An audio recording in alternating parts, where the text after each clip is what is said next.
今仔日是24节气的立秋，即马呢受到太平洋高气压的影响，全台湾各地是侪云好天的天气。过到这屏东、高雄，也有山区呢，可能是会落西北风，所以天气民众大爱特别注意。另外，今仔日这各地气温嘛是同款真悬，气象署是提示讲，这湘北、桃园、台南甲屏东，拢有可能会出现36度以上的高温。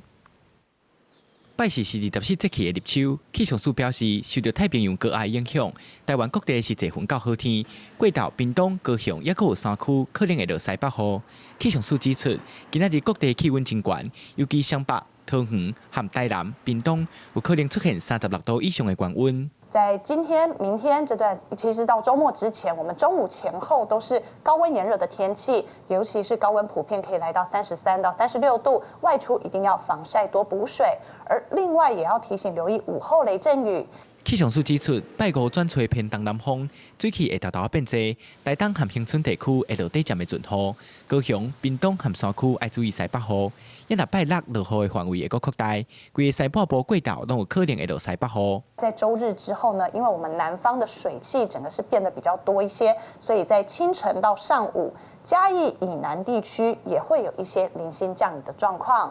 气象署也提醒，菲律宾海面上目前有低气压，发展也无够完整，预估敢若有外围水汽影响台湾，敢会变风台，爱搁观察。另外，这款侪云好天、高温烧热，过道有可能落西北风的天气，会一直维持到后礼拜三。民众若是出门，爱记得补充水分，也爱注意天气的变化。记者桂宗林、贾桂林台北报道。